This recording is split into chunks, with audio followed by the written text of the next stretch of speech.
What goes up must go down. Ha! Except for this section of the Backbone Trail. It's almost all down. And that's not an easy thing. It loses 3,000 feet in nearly 5 miles. There's a lot of body parts involved there. Quadriceps, your hamstrings, hips, knees, they're all stressed.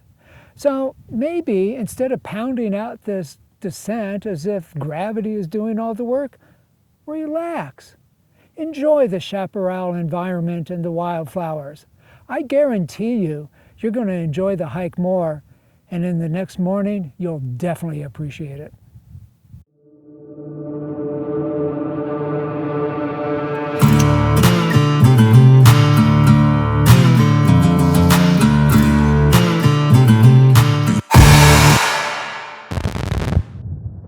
The hike begins near the Lois Ewen Overlook and ends about 7 miles on Piuma Road. Directions to the trailheads are in the description.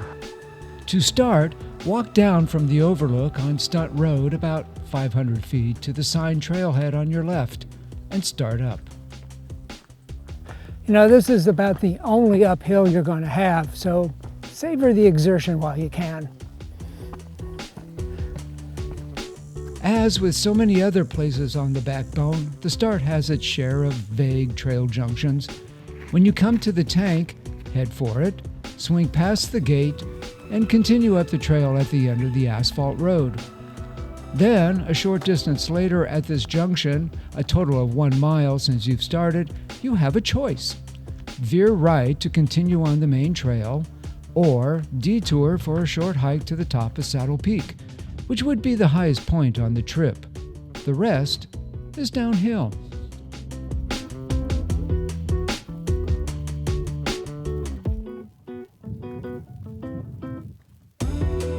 Back on the trail, you'll pass sedimentary sandstone formed some 16 million years ago when this was once the ocean floor. Weird knobs and spires spring out of the chaparral-covered slopes.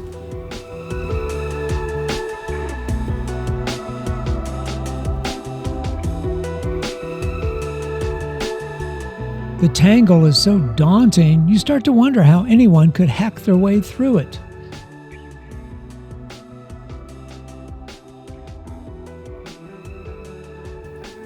Now, one of the contributors to that tangle is this, manzanita.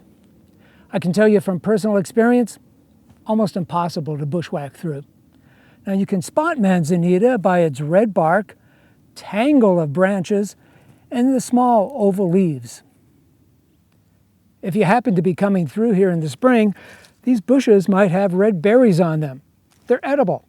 In fact, you might take a cue from the local Chumash natives who used it for cider, and then brush their teeth with the leaves. After about 2 miles, there's a spur trail to Stunt Road, and that's the last junction for 2.5 miles.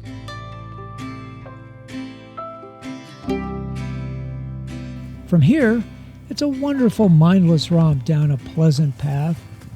And just remember to slow down and go easy on your knees.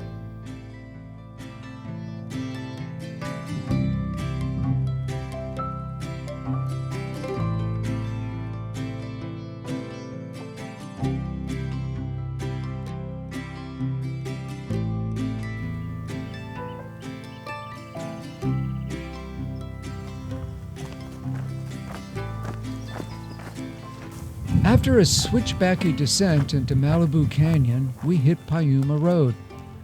Veer left as you cross the road and find the marked trailhead. It's an easy, meandering 2 miles. Now the only hitch comes near the end when the trail crosses a private driveway. Where it takes up after that isn't obvious. Go past the structure and the unmarked path appears about 75 feet later. Descend for a few minutes, cross a creek, and step up to a wide shoulder along Piuma Road. Turn left, and your car is parked about a quarter mile away.